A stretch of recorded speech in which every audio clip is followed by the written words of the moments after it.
दोस्तों नमस्कार। दोस्तों अंता में कौन जीत रहा है, एग्जिट पोल क्या कह रहे हैं, बाकी सारे सर्वे क्या कह रहे हैं, कौन नरेश मीणा को जिता रहा है, कौन मोरपाल सुमन को जिता रहा है। इसी बीच एक एग्जिट पोल हुआ है और उसमें अंदाजा लगाया जा रहा है कि यहां से नरेश मीणा और मोरपाल सुमन के बीच में कांटे की टक्कर रहने वाली है और कांटे की टक्कर में नरेश मीणा थोड़ा सा ऊपर है, यानी कि 1000-2000 वोटों के अंतर से नरेश मीणा चुनाव जीत सकते हैं। इस बात की संभावना जताई जा रही है।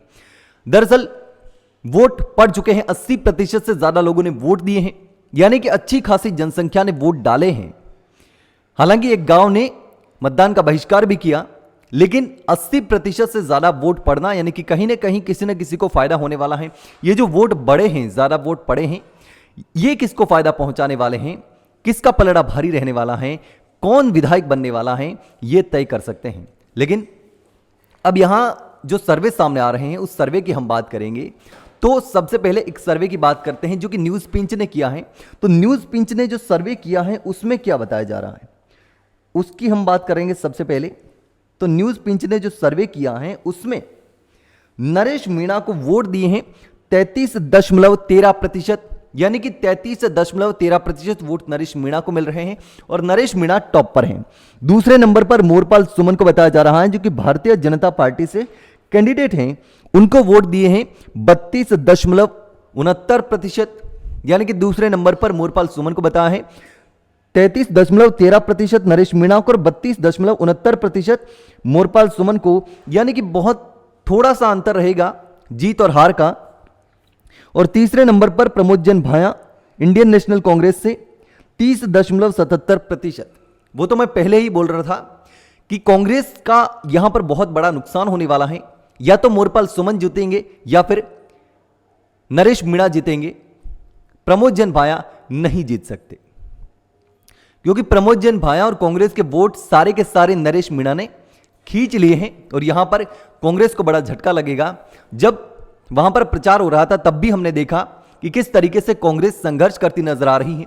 जब कांग्रेस ने उसी मैदान में रैली की सभा की जहां नरेश मीणा की सभा हुई थी, तो वहां पर आधे मैदान में लोग बैठे थे कांग्रेस के, नरेश मीणा का पूरा मैदान खचाखच भरा हुआ था। तो कांग्रेस में आधे मैदान में सभा करनी पड़ी और आधे मैदान में भी कुर्सियां लगा करके करनी पड़ी थी। तो ऐसे में अब यहां पर कांग्रेस तो तीसरे नंबर पर जा ही रही है, लेकिन न्यूज पिंच ने नरेश मीणा को चुनाव जिता दिया है और मोरपाल सुमन को दूसरे नंबर पर लाया है। लेकिन एक और खास चीज, फलोदी सट्टा बाजार जो है उसने मोरपाल सुमन को चुनाव जितवाया है। वहां पर मोरपाल सुमन के भाव सबसे कम है, नरेश मीणा के उससे ज्यादा है और प्रमोद जन भाया के उससे ज्यादा है। वहां पर जितने भाव कम रहते हैं वो कैंडिडेट जीतता है, तो वहां पर मोरपाल सुमन के भाव कम बताए हैं और नरेश मीणा के उससे ज्यादा बताए हैं, यानी कि नरेश मीणा दूसरे नंबर पर रहेंगे, मोरपाल सुमन पहले नंबर पर रहेंगे और प्रमोद जन भाया तीसरे नंबर पर रहेंगे। अब ये जो एग्जिट पोल हुआ है, इस एग्जिट पोल में नरेश मीणा को जिताया है।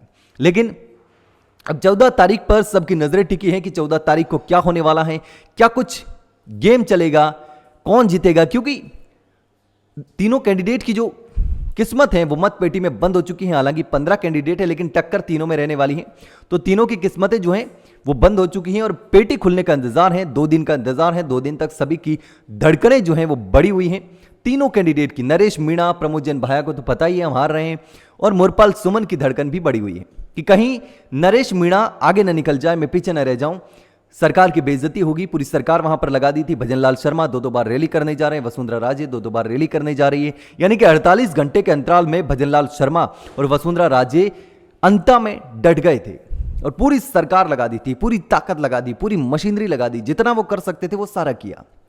यही वजह है कि नरेश मीणा और मोरपाल सुमन में टक्कर है। नरेश मीणा अकेले थे, जिसके साथ में सिर्फ निर्दलीय थे, हनुमान बेनीवाल थे, राजेंद्र गुड़ा थे और तमाम आम आदमी पार्टी थी, संजय सिंह आए थे और अखिलेश यादव की पार्टी का एक विधायक भी है उत्तर प्रदेश से।